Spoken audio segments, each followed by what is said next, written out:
To the seminar stage, Mental Health and Relationship Seminar, presented by Dr. Janelle Perkins Mohammed, LMFT, EMDR.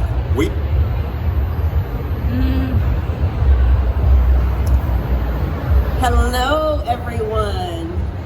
Good afternoon. How are you all? Good. I'm Dr. Janelle Perkins Mohammed. I'm a marriage and family therapist. I'm actually licensed in 4 states, here in Georgia, South Carolina, in Florida, as well as North Carolina. And I decided that it made sense to be a marriage and family therapist versus any other, because when we walk through the doors, we come with our mamas, daddies, sisters, brothers, aunties, cousins, all the fictive kin, the play cousins, and all those people. And so when it comes to thinking about relationships, we have to think about them from a holistic perspective. So I got my start actually in ministry. So I started out doing counseling and ministry and so forth, and I found that we have an incredible grasp for the spiritual, just as a people, because regardless of your denomination, where you're running and shouting, or you're standing and praying, you are going to be a spiritual individual. That grasp for that spiritual also needs to connect to the natural side of things. And oftentimes we forget that. We forget about the 1, 2, 3 steps of how we came to be an individual, how we came to behave in the ways that we do, and then what can we do differently in order to mitigate some of the challenges that we have in relationship. The other thing that I did was I said, okay, now I got all this information and I can't obviously hold it for myself because that wouldn't be quite right. So I went back to school again, sucker for punishment, just a little bit, and I said I want to teach and train other people how to be culturally competent enough to work with us, because we don't have a lot of counselors who look like us. We don't have a lot of people who understand us. And nobody wants to walk into a room and have to explain every little bit of what you do and why you do it. So when you say something like, Lord, you want somebody to know why you're saying Lord, and not go, I'm sorry, what do you mean? Are you saying Lord? No, I said Lord for a reason. There's an emphasis there that gives me the opportunity to connect in a different way. So I take the time to train others in how to be effective in doing counseling with us, whether it's relationships, anxiety, depression, you name it. So today I want to have an opportunity to share with you a bit from the environments that I've been in. I've been married to the military for 24 years. He just retired after 30 years in the military. And I don't know if any of you have ever been around military folk. There's some challenges that exist in that space, right? And if we don't learn how to work with them and how to express ourselves effectively, we lose ourselves in those relationships. Whether it's your sister who happens to be in the military or your spouse, one way or another, you want to make sure you have vital, thriving relationships. So first of all, let's think about this from the perspective of what exactly is mental health. Mental health in and of itself is that state of emotional and psychological being. We all exist in this space. We all have to think about where we've come from, how we came to be who we are today, and then what we're going to do to manifest the greatness that we want to later in life. And mental health spans childhood to adolescence to adulthood. And we know that as you go through those stages, life changes. So if your life is changing, that means the lives of the people around you are changing. Why? Because if you get anxious, what are you going to do? You're going to have little bits of irritation and frustration and anger. And I mean even hangry. Y'all know what hangry is, right? Even hangry can give you some issues. So if you can get frustrated enough with someone when you're extra hungry, Imagine what you're doing to that relationship if you find yourself being anxious because you feel like someone's coming against you. So we don't always think about it in terms of how mental illness fits into that. So many times we have anxiety and depression. There are other disorders that exist as well within our community, and we back away from it.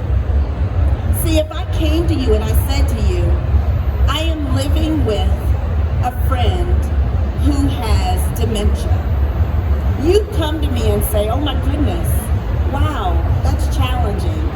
How can I help you? But if I said, I'm living with a brother who has schizophrenia, suddenly your face changes like, that's genetic, ain't it? You ain't got it too, do you? But the challenge is that these come from the same parts of the brain. The exact same part of the brain. We're talking one neuron of difference in just the way that it was fired from dementia to schizophrenia. So we have this challenge of stigmatizing one another on a regular basis.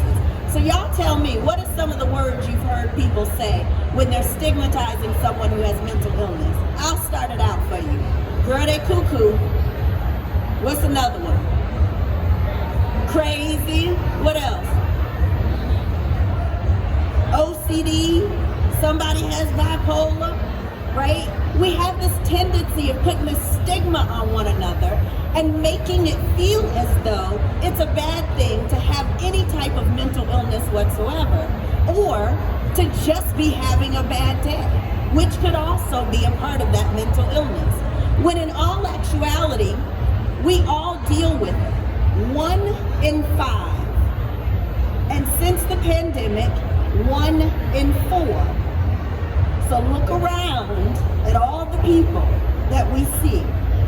1 in 4 in the course of a 12-month period of time is living with, notice that I didn't say suffering from, living with a mental illness of some sort. 1 in 4. So when you consider that that is a truth, that is only those who have been diagnosed. So we're not even talking about the communities in which diagnosis has not taken place. So we can't always do research in spaces where there are protected communities. So, for example, within young people, a lot of the research we get comes from the school systems. And we all know sometimes they label us a whole lot faster with other disorders that might not necessarily be right for us. So we need to be able to recognize when we have a young person who's living with anxiety or a young person who's living with depression, so that we can then see what that looks like. And oftentimes what it looks like is that individual who can't seem to hold food down, or who may absolutely be sweaty all the time. Maybe they have headaches on a regular basis. You think they're just angry, but it's not just anger. There's depression or anxiety going on there. It could actually be those individuals who can't carry on a decent conversation because they feel like every time someone speaks with them, they're being attacked. So the way that they hear you is going to be very different from what you're actually saying. So you walk up to someone and you say, how you doing? Fine. How you? Why are you asking? I just wanted to know how you were doing. However, within them, their anxiety thinks you see them for what challenges they might be experiencing at that moment. You really have to come to a place where we think about our world from the perspective that maybe it's not me, maybe there's something else going on, and how can I be of help to those individuals? So let me give you a few statistics. In the African American community, which makes up about 13 to 15% of America, we actually have 16% diagnosed with mental illness in the course of a 12-month period. 16% of our community. That's 6.8 million people. Now I said diagnosed, right? So think about the cities of Chicago, Houston, and Philadelphia. All the people in Chicago, Houston, and Philadelphia, in our community, those who are diagnosed would fill up those cities. That's a lot of people. So think about the relationships you're having with individuals in the community that are really experiencing these traumas. In the Hispanic community, 17.8 to 20% of America at this time, more than us, right? So this is Hispanic non-Black. 15% of them are living with mental illness, and that's 8.9 million people. See how the numbers creep up? So that's more than the number of people who live in New York City alone. That's a great deal of people. And when we're talking about anxiety and depression, it doesn't always mean medication. Though oftentimes people will think that if I get diagnosed in any way whatsoever, that's what I have to do. No. There is such thing as a chemical imbalance, which means if you think about the brain as though it were the hand, this is your amygdala, sits in the back of the brain. It's a bit bigger than your pituitary gland that helped you when it was time to grow up and mature, right? Puberty came about out of the pituitary gland. Well, this is the amygdala. The amygdala holds all your emotions: happy, sad, glad, angry, forgotten, lonely, and not only that, but worried. How are you feeling? When you cover the amygdala with the hippocampus, this is the space where your memories exist. Everything you've been throughout childhood, leading up to where you are today, exists in this hippocampus. Do you see how much more of the amygdala it's touching? So that means that your experiences are going to be touching emotions in one way or another. Then you're going to run into looking at your hypothalamus. Your hypothalamus controls the way in which you breathe, your heartbeat, all those involuntary systems that are working within you are controlled by the hypothalamus. Frontal lobe is your thinking center, along with your sensory center at the end. But you see, everything is wrapped around your emotions. So if you can't regulate your emotions and they begin to push on every other part of your body, suddenly you do this thing that we say, she flipped out. So, you know, we see these videos of individuals who are doing things and we go, oh my goodness, how in the world? What are they doing? They weren't able to regulate their emotions in those situations. It tapped into a memory that could have been very traumatic for them in the early years of their lives.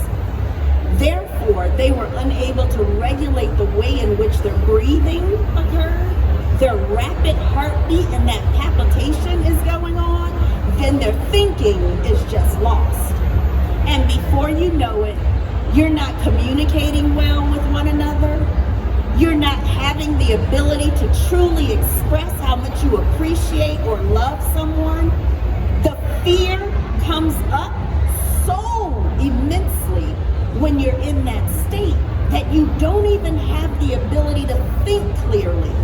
So when people say they blacked out or saw red, they were fully engrossed in these emotions, touched on a former experience that created for them the inability to regulate themselves. This is how relationships fall apart.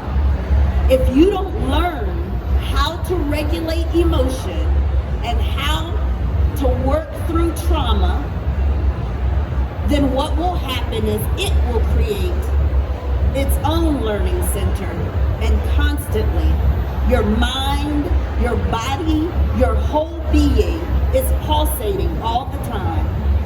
Your sensory system is constantly being touched and you don't know why. So it's important to recognize that along with that, comes those cognitive distortions. So while you're jumping to conclusions, overthinking things, going to a place where you're magical thinking, what if he says this, then I'm gonna say that. You've read a whole story before you've even gotten to a place where you can be present enough to hear and listen to what's actually being said to you. Because your emotions are taking over and running your life in a way that you can't even begin to grab them and pull them in. So what do? We start talking more about what are you feeling and where. Is there blurred vision involved?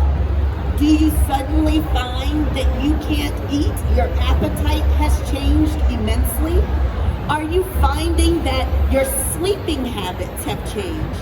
You have this inability to get full rest in REM sleep?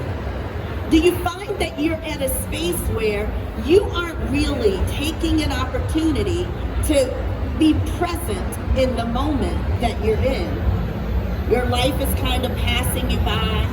You don't know what you did 2 or 3 days ago? Then we need to be talking about how we take control of that emotion center. There are a few things that stress us out in life. We've done many studies on it, so we have a pretty good idea what they are. You have a good idea what they are. Why don't you tell me what they are? What stresses you out? I'll start. Money. Need more, want more. Gotta buy this, gotta eat, gotta... What stresses you out? Money, what else? Job. Say it again. Pills? Bills. Okay. Bills stress you out? Absolutely. Do you know that in America, there are 28% of the people who are not happy with how they look? Just how they look, right? Stresses people out. So imagine what social media is doing to you.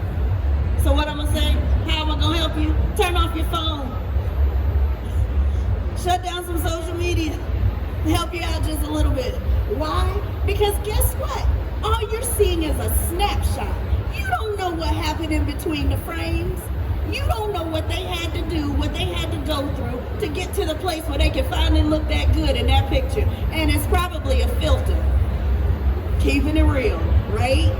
And you're stressing out about whether or not you look like someone else, whether or not you actually have what they have, when you don't have a clue what they had to do to get it. Now we can see all those memes that tell us not to do that, but when your emotions are connected to the fact that your experience may have been poverty, that your experience may have been, and not poverty just of finance, poverty of an emotion, poverty of parental love and affection, the attachment you have to social groups that you're a part of, all of that is a part of poverty. We're not just talking about money. So when your experience is in that space, it means you now have to be able to take the opportunity to once again work with that trauma, because why? It's tapping heavily on your emotions around that experience of poverty, and it's making you respond and react in different ways you might not normally do. As a matter of fact, one of the things that I tell all my clients when they come is the greatest generational wealth we can give is not financial. Now, don't get me wrong, we need to give it, okay? But it's mental and emotional wellness. Because if you're not mentally and emotionally whole, you won't spend that money and not even have it for the next part of your generations. It's not going to be available. How many of you honestly go out when you're not feeling too good, you buy something you know you shouldn't have bought? Oh, I'm sorry, is that toes I'm stepping on? That's mine too. Yep, hallelujah. You buy stuff you know you shouldn't have bought, You should have left that right there in the store. When you feel better, you go, oh snap, that's $1,000 on that credit card, gonna take me 3-4 months to pay up. That's because on the inside, that day, you weren't feeling quite right. And what we want to do is to be able to help you regulate that.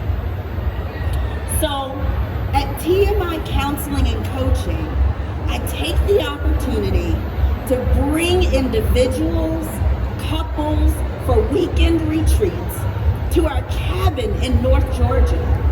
And we spend time pulling you away from your phones and television and social media and all those noises that are going on in the background, and set your life aside for 3 or 4 days so that you can hone in on who you want to show up as in the earth. Your most authentic self.